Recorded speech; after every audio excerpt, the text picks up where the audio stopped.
Tapi ternyata semakin waktu kuliah ada orang radio ketemu, ternyata dibutuhkan juga di media radio. Nah, jadi kan baik tidaknya, jelek tidaknya kan tergantung ngobrolnya sama siapa. Berikutnya baik bilang.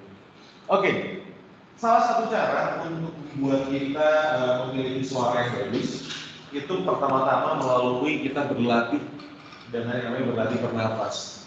Jadi mulai dari perbedaan pola pernafasan setiap orang ini menjadi salah satu faktor pembeda dipengaruhi oleh emosi, baik itu senang, kecewa, sedih atau berduka. Teman-teman pasti pernah ngerasain ya, atau mungkin teman-teman pas pertama kali pidato deh lagi presentasi di depan kelas, suara yang berugi, teman-teman yang berugi, emosinya lagi berugi, itu kan suaranya akan berpengaruh.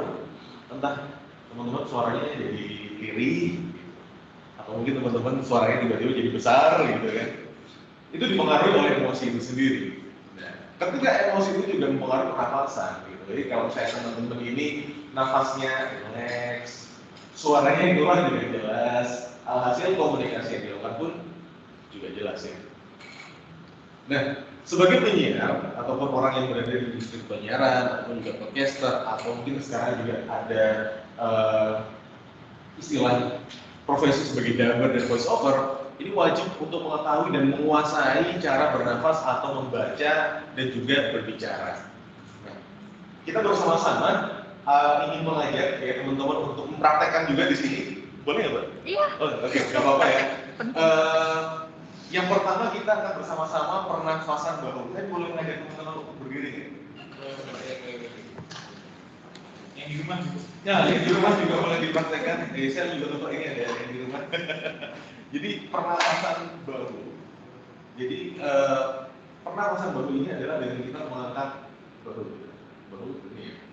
Jadi kita bisa mulai 1, 2, 3. Nafas. Oke. Apa yang teman-teman rasain? Betul, nafasnya. Tapi teman-teman kalau misalnya teman-teman perhatikan, nafasnya ya hanya sebahu aja. Oke, gimana kalau misalnya pernafasan dada?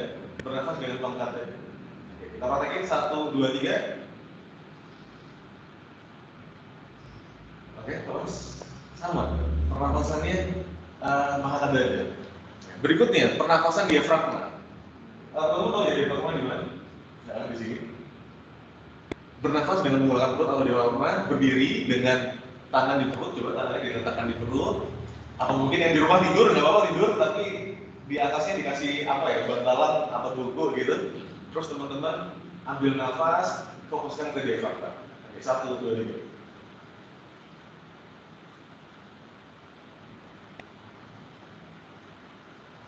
Lepas. Yang dirasakan ada perbedaan nggak? Beda ya, beda lokasi ya. Oke, silakan duduk teman-teman. Terima kasih. Perbedaan yang ada di antara 3 pernapasan ini merupakan teknik pengambilan nafasnya. Di mana ketika teknik pengambilan nafas dan semakin banyak nafas yang kita ambil, otomatis semakin banyak udara yang tersimpan. Ketika udara yang tersimpan itu semakin banyak, otomatis itu akan membuat penembakan kita ketika kita berbicara ataupun melakukan vokal, itu akan membuat kita semakin panjang dan suaranya akan menjadi lebih bulat. Nah, pernafasan yang sangat direkomendasi adalah pernafasan diafragma yang terakhir yang teman-teman lakukan. Karena kalau pernafasan dada, pernafasan bahu itu hanya sebatas lebih terbatas. Jadi lebih banyak ketika teman-teman melakukan pernafasan diafragma. Kalau misalnya teman-teman ini menggunakan pernafasan diafragma, harus ngambil. Jadi ngomongnya langsung bisa berubah gitu. Jadi suaranya itu akan mempengaruhi juga gitu. Mungkin teman-teman yang biasanya suara beda, jadi habis ngambil terus keluarnya sambil ngomong, nah, itu akan mempengaruhi suara kita. Jadi teman-teman nanti ketika misalnya pengen bikin podcast, ya lakukan aja sama seperti kalian ngobrol seperti biasa teknisnya, tapi mulai sekarang supaya tidak terkenal-kenal, biar nggak kos-kosan ya. Karena kan kita melihat wah, aduh misalkan banget nih. Nah, itu mensiasatinya dengan pernapasan menggunakan diafragma. Berikutnya. Oke, setelah kita tadi berlatih bernafas, Latihan yang berikutnya adalah berlatih membaca dan juga berbicara. Yang pertama, seperti yang tadi juga disampaikan Mas siapa tadi Mas? Siapa? Mas Bagus. Artikulasi ya, fasih juga. Jadi kejelasan berbicara dan kejelasan mengucapkan kata-kata. Nah, latihannya seperti apa sih? Ada dua, yakni dengan latihan lidah. Jadi dengan menempelkan lidahnya ke bagian atas dinding mulut selama 15 menit. Ya, kurang lebih 15 menit. Gak harus sekarang ya, teman-teman bisa praktekkan nanti. Mungkin nanti di rumah atau besok pagi gitu ya, atau nanti malam sebelum tidur juga nggak apa-apa. Teman-teman bisa praktekkan itu dengan menempelkan lidah teman-teman di atas dinding mulut. Ya, jadi setelah teman-teman menempelkan lidah di atas dinding mulut, jadi beda ya. Selama 15 menit, terus teman-teman coba untuk pakai untuk ngomong gitu. Kayak tadi, kayak saya tadi, ini yang taruh atas ya. Nah, habis itu satu dan 15 menit, terus teman-teman praktekin lagi, lidahnya normal, pasti akan menemukan perbedaan.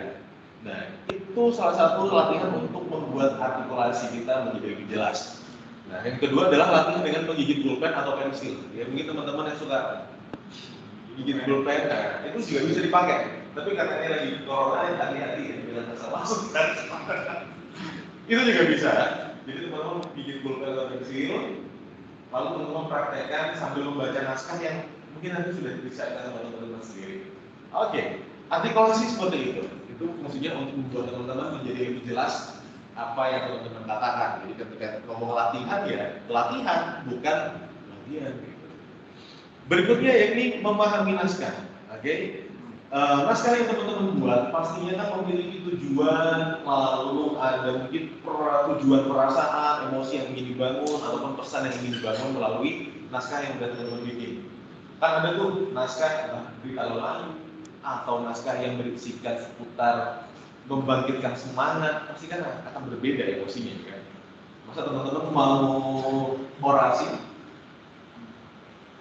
bacanya lalu orang akan sedih jadinya. Nah, teman-teman harus memahami ketika teman-teman sudah menguasai artikulasi, memahami naskah, karena setiap naskah memiliki karakter dan tujuan yang berbeda-beda. Entah itu naskah untuk anak muda, naskah untuk orang dewasa, bahkan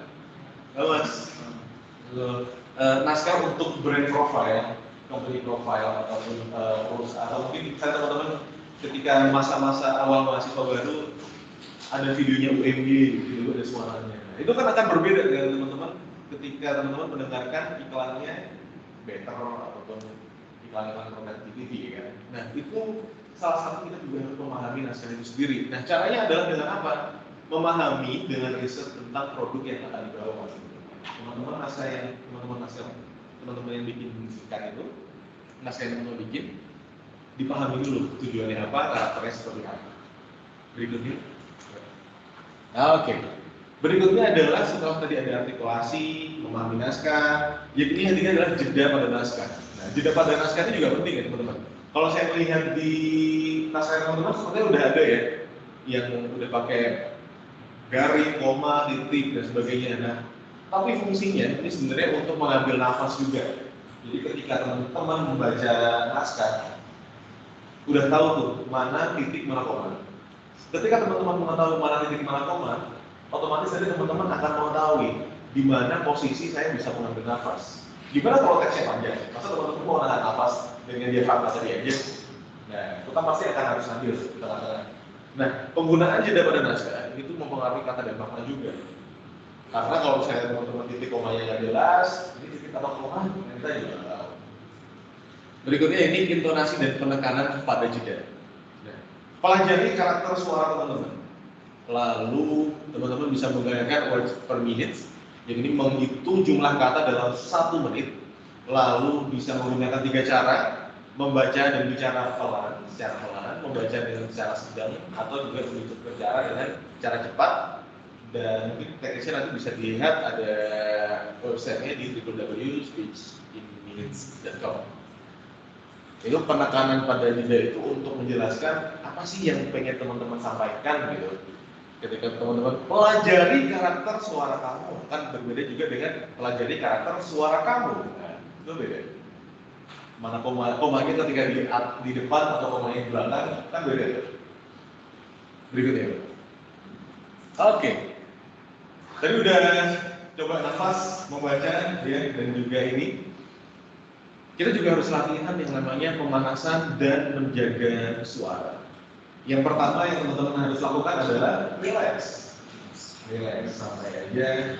Sama seperti ketika teman-teman ngobrol sama orang rumah, sama bapak ibu, sama teman, sama kakak adik, atau mungkin sama ya kosan yang santai gitu, yang grafi awal gitu ya. Bolehnya santai aja. Tapi yang penting teman-teman punya tetap di karakter, setting karakter, dan juga teknik yang benar juga. Nah, relax, santai, pastinya supaya teman-teman relax, biar gak grogi, tarik nafas dulu, lalu keluarkan nafas dengan desiran es, ya bukan desiran padang pasir ya. Lo tau gak kalau beda gitu kan kayak, nggak tahu ya. Itu lagu. Oke, jadi tarik nafas, jadi bisa kamu pakai ini, jadi ambil nafas, dalam 1, 2, 3, ambil nafas, keluarkan dengan es. Panjang terus, semakin panjang teman-teman berarti semakin kuat bagaimana pernapasan teman-teman. Oke, berikutnya adalah kurangi tegang di wajah.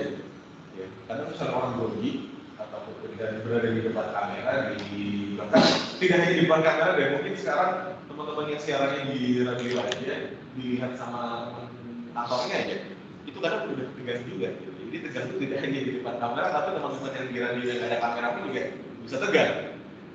Itu adalah dia harus santai, relax juga. Jadi mainan perlahan, main mundur, kayak apa aneh gitu. Jadi kayak seperti tidak ada sesuatu hal yang membuat teman-teman takut seperti itu. Biasanya kan orang yang grogi karena dia takut sesuatu. Oke, berikutnya adalah kurangi tegang di bibir. Sama seperti wajah, latihan dengan merapatkan bibir dan ada yang bisa pakai? Beda ya, jadi merapatkan ini saya takut sih, ntar jadi penularan terus lah. Jadi ini bibir nih, ini bibir dirapetin, terus tuh, tau gak? Ya dulu. Ntar saya malah terus kan bahaya. Jadi berita nanti kan Mbak ya, bahaya. Oke.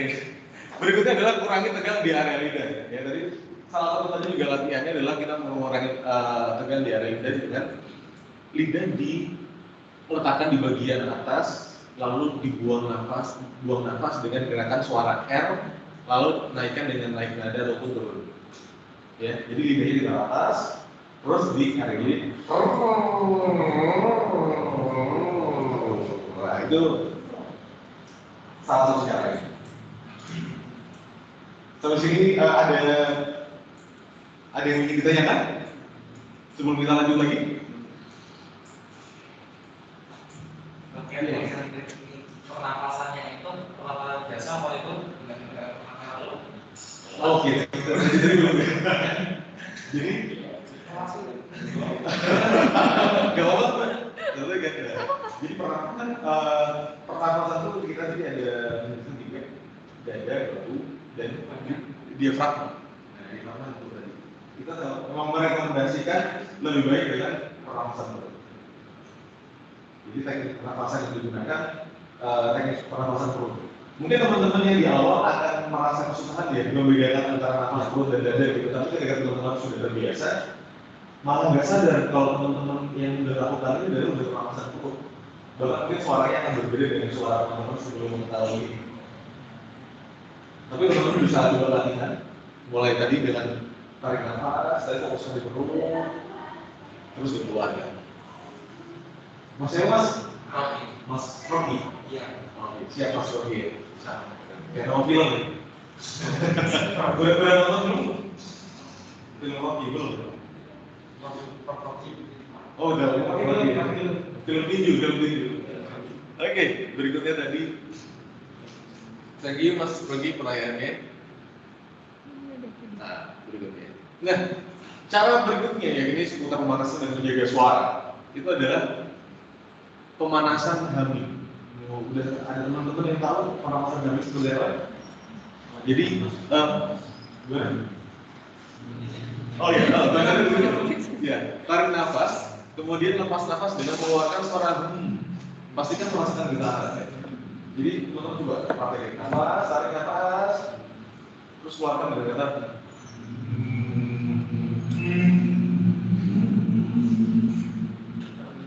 Pastikan teman-teman merasakan ada semacam getaran gitu ya, bukan getaran menarik perasaan, tapi getaran pernapasan teman-teman gitu ya. Jadi ada yang bergetar di punggung di belakang atau mungkin di sekitar area pernapasan teman-teman.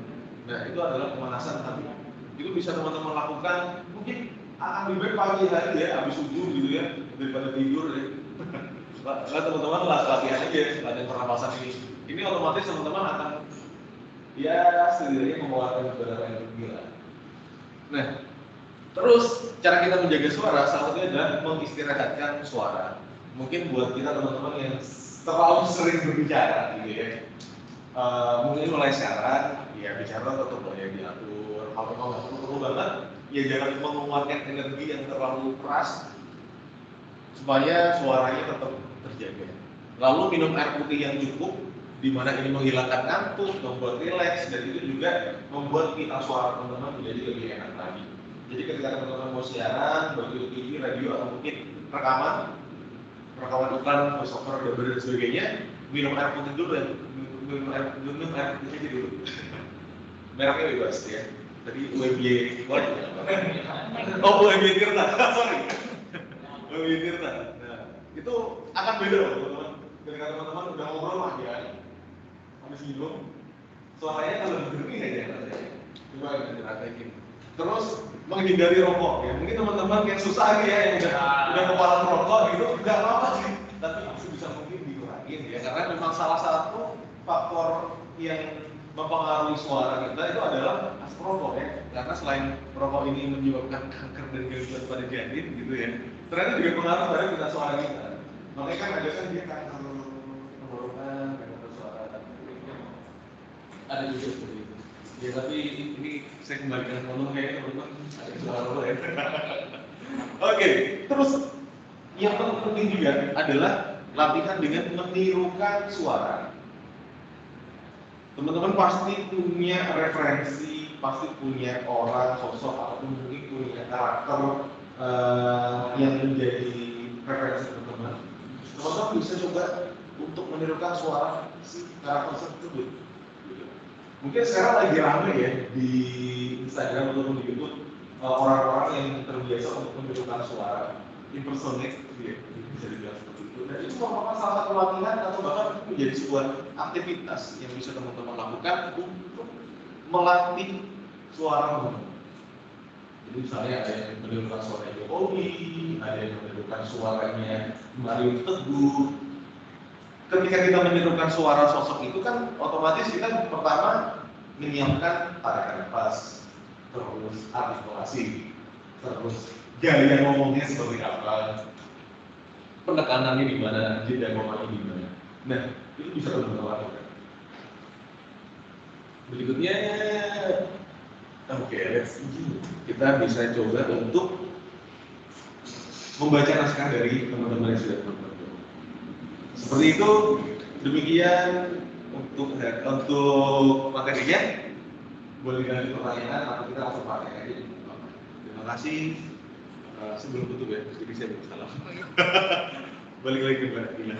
Ya, silakan teman-teman. Ingin ada pertanyaan? Tadi saya juga lupa sampaikan ya, Rifki ini alumni KPI juga. Oh iya, teman-teman. saya KPI juga teman-teman. Ya, tapi bukan KPI UMY ya, KPI-nya di kampus di kota ya, tengah kota, tengah Sleman ya. Oh iya, Sleman ya. Kampus UIN, kemudian sekarang beliau, sekarang Mas Rifki ini juga di Pasca Sarjana ya, di S2 sekarang komunikasi. Sering ngisi VO juga ya, jadi spesialis VO-nya Lensamu. Iya, beberapa kali di Lensamu sempat diajak. Diajak. Kalau mendengar suaranya, saya kayaknya punya deh, karena kemarin saya ngajar PPKN ada materi. Oh, oke. PPKN. Semoga ada nggak ya, saya simpan. Banyak kali folder-folder ini. Ini kayaknya. Wah, kemarin. kemudian yang mendapat gelar pahlawan nasional. Energi amanah, energi amanah yang merupakan lahir di kampung Yogyakarta. Energi amanah selain dikenal sebagai pendiri Muhammadiyah, juga dikenal sebagai pahlawan nasional. Energi amanah ditetapkan sebagai pahlawan nasional melalui surat keputusan Presiden nomor 637 tahun 1961. Energi amanah berkontribusi besar bagi kebangkitan gerakan nasionalisme Muslim di Nusantara melalui pendidikan dan pelayanan kesehatan. Energi amanah merupakan pelopor kebangkitan pendidikan bagi kaum perempuan dengan mendirikan masjid pertama perempuan pada tahun 1920 serta membuka akses pembelajaran agama bagi perempuan. Energi amanah juga merupakan salah satu perintis pers Islam awal abad 20 di Jawa dengan mendirikan terbitan berkala Suara Muhammadiyah pada tahun 1915. Siti Walidah atau Nyai Amanah. Udah ya panjang nanti kalau sampai habis. Sering ngisi voice over guys. Silakan Fahmi. Itu sekali jadi 12 menit 4 itu. Oh, enggak, jadi prosesnya ya, jadi saya cerita prosesnya apa ya? Ada naskah, tadi kita baca dulu latihan ya, terus dari latihan itu kita coba dulu baca teks. Pas kita berharapnya sih one take selesai ya, tapi kan pasti ada belibet. Nah, tantangan ketika kita lagi ngisi suara, ngisi vokal atau rekaman itu ada belibetnya gitu loh. Mungkin ketika tadi saya bilang Kiai Haji Ahmad Dahlan atau mungkin ada istilah asing kayak Majelis Muslim A'la Indonesia, itu ada di salah satu narasinya, otomatis ya nanti akan aku take ulang gitu, tapi take ulang di kalimat yang itu aja, nggak langsung dari awal. Terus nanti jadi direvisi aja, yang salah dihapus, yang benar ditambahin. Kayak gitu. Oh dihapus ya. Lensamu. Iya. Kemarin Idul Fitri, Idul Adha juga kayak yang buat apa sih? Tuntunan sholat Idul Fitri dari Idul Adha. Buat videonya itu, terus suruh ngisi suara sama Mas siapa Mbak? Adam. Oh Mas Adam. Orang lain sama. Iya. Saya ada pertanyaan. Iya, Mas aja Mas. Tentang ini, tadi kan ada karakter suara kan ada sopran, alto, tenor, sama bass ya. Itu kita kalau misalkan mau berlatih atau mencari suara itu gimana? Kan tadi kalau misalkan yang latihan speech itu ada ya, seperti betul. Kalau yang ini kita mencarinya latihan gimana gitu? Dengan apa? Oh, Mencari karakter suara kita. mengenal karakter suara ya. Jadi sebenarnya kayak ada beberapa ini sih. Saya tadi nemuin itu getaran megahertznya gitu loh. Oh gitu. Getaran megahertznya mungkin aku bukan ahli yang untuk melihat oh kamu karakternya alto, sopran atau bass gitu ya. Tapi biasanya teman-teman cowok yang bassnya besar langsungnya taruh di bass. Biasanya yang tahu seperti itu teman-teman ini paduan suara atau vokal yang bisa langsung oh kamu masuknya di sopran nih, kamu masuknya di alto nih. Kayak mas. Tapi nanti berarti Mas siapa Mas? Mas Hasan bisa nyari di teman-teman paduan suara. Tapi biasanya karakter cowok ya di dua akhir tadi super sama bass. Tenor sama bass. Terima kasih Mas Hasan. Juga dari Mas Hasan, Mas Fahmi terus. Mungkin Mas yang tiga baru datang. Tadi ada pertanyaan lagi. Siapa Mas Rocky? Nah ini Mas namanya terkait dengan kita menyampaikan suatu teks atau kita membawa suatu acara. Kadang-kadang kita tidak sadar kita itu memakai jeda memilih itu pakai kata itu kita tidak sadar itu. Oh iya. Bagaimana cara mengatasinya kamu boleh mendeteksi secara ini biar kalian misalnya nggak ada itu. Itu gimana? Oke. Mengisi itu. Ya. Jadi menghilangkan kata dalam setiap itu tuh teman-teman bisa menggunakan yang namanya latihan. Baik itu latihan menguasai materi yang teman-teman sampaikan, terus juga relax tadi. Jadi ya harus menguasai ya. Menggunakan ada istilah itu kan karena teman-teman sedang berpikir. kata-kata apa nih? Harus ini mau ngomong apa nih? Gitu. Biasanya itu karena ya pertama kebiasaan ya, belum saya bilang belum terbiasa untuk menemukan ataupun menentukan kata-kata apa yang pas untuk digunakan sebagai kata itu. Jadi ya pertama latihan, menguasai materi, terus riset, terus kalau misalnya teman-teman memang suka kebingungan ketika membuat acara, berarti teman-teman bikin skrip ya. Bikin skrip pribadi gitu. Jadi teman-teman habis sesi ini mau ngomong apa teman-teman tulis gitu. Minimal kata-kata poin pentingnya nih. Misalnya aku mau ke kampus gitu, atau mungkin ke kampus aku mau makan, tapi nanti dari kata-kata 3 kata itu teman-teman bawa. Latihan dan menguasai. Iya, gitu nggak sih? Sering nggak sih? Ada itu, misalnya gini, langsung duduk terus maju gitu kan. Nah, tanya banyak banget. Itu mikir gitu ya. Kalau mikir ngomong apa gitu, takut salah, atau Pengennya itu ketika itu nggak ada yang mau diucapkan itu dibaca nggak salah gitu loh, tapi kadang otomatis banyak faktor gitu. Ya ketegangan bisa. Pikiran teman-teman tuh ada gitu. Teman-teman sudah memikirkan banyak, mungkin dari referensi teman-teman bacaan teman-teman atau informasi yang teman-teman dapat. Tapi ketika mengeluarkan yang bundet ini menjadi kalimat yang bagus, menjadi kata-kata yang pas dan bisa digunakan sama audiensnya, itu lain juga kita tantangan. Oh, saya sempat dapat latihan nulis, mas. Latihan nulis juga ternyata bisa membantu kita untuk dalam artian ketika berbicara menentukan kata-kata yang pas, begitu otomatis akan membuat public speaking teman-teman menjadi lebih baik. Jadi kan, kalau lu baca tuh gudangnya udah di pikiran tuh bundet. Melalui menulis teman-teman tuh bisa ini nulis runtut gitu. Jadi apa subjeknya, apa predikatnya, apa objeknya, apa keterangannya, terus penggunaan pronouns atau kata-katanya yang ingin digunakan. Sudah buat tulisan, teman-teman alihkan menjadi berbicara. Itu manusiawi banget, mas. Mungkin orang yang udah ahli pun tetap akan ada, tapi meminimalisir. Oh, teman-teman yang di online nih, mungkin ada yang mau nanya. Saya ada lupa, kita ada online juga. Belum ada sih. Oh, belum ada. Gimana? Hafiz nih biasanya Agung Bintang. Ada yang ingin ditanyakan? Iya. Oh, Silakan. masnya. Ya. Mas. Oh, siap mas.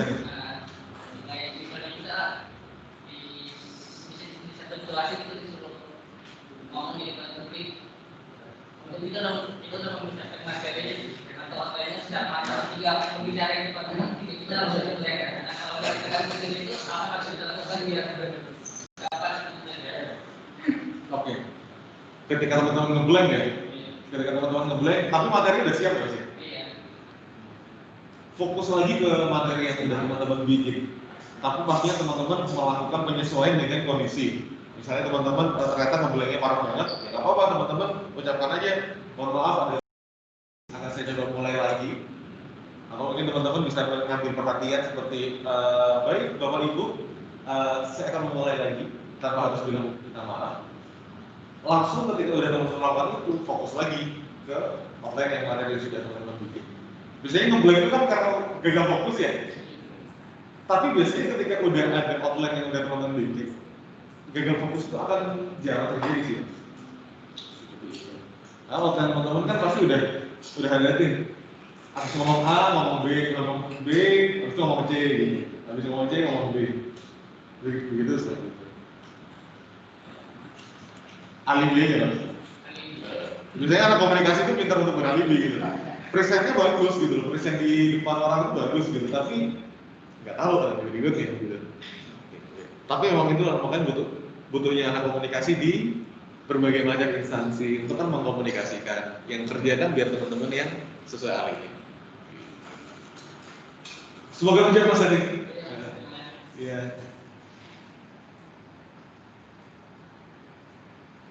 di sini semester 5 semua ya teman-teman. Ada yang ikut ICC apa? ICC radio ya? Atau TV juga? TV-nya apa sih Pak namanya? Kakak ITV Hasan. Oh, kata itu. Hasan. Ya. Tapi saya di kamera besar sama Oke. tapi kalau yang bukan yang Bukan yang remote atau biasanya latihannya menirukan sih. Kayak misalnya teman-teman yang pengen reporter, lihat aja di TV gitu. Lihat di TV reporter yang aku suka banget nih karakternya sama Mas ini atau Mbak ini gitu. Praktekin di depan kaca, kata-kata naskah yang udah dibuat di TV langsung dibaca. So. Atau mungkin ada ini enggak? Oh, Channel YouTube atau selain di Jari ya, channel YouTube atau mungkin Instagram yang bisa diikuti ketika teman-teman mau melatih suaranya mungkin Oh, yang ada. sering dilihat itu. Iya.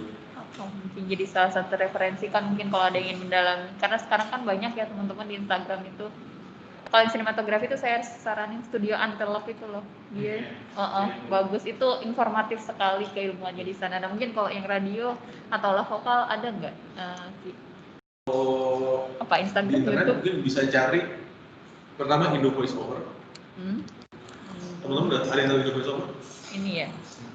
Dia sebenarnya kayak semacam platform gitu sih, yang isinya itu orang-orang yang mempertemukan antara klien dengan orang-orang yang punya basic vokal. Jadi si klien ini pengen vokalnya siapa, nanti pilihnya di Indo Voice Over. Nah, di dalam Indo Voice Over ini isinya rata-rata anak-anak penyiar ataupun dia dubber atau voice over dan tidak hanya se-Jogja aja sih tapi se-Indonesia. Itu ada penyiar BBC, ada kakak-kakak kelas teman-teman juga mungkin di sini. Itu Indo Voice Over. Terus kalau Instagram selain DJ Ari itu ada MC di Bandung itu Kang Hendra juga ada. Tapi Kang Hendra itu MC tapi dia kayak 11-12 sama DJ Ari gitu sih Mbak. Jadi model latihannya kayak apa? Pakai TikTok gitu-gitu ya. Terus selain itu yang rame juga Bimogi gitu. Tahu Bimogi nggak? iya. Gimana? Kristo Bimogi. Gimana? How to become. YouTube-nya ya. Oh, ini apa? Kita mau buka apa? Ada rahasia. Bimogi. BIMOKI. Nah itu Antonius Bimo Kusumo. Founder Voice Institute Indonesia. Podcast Malam Kuliah.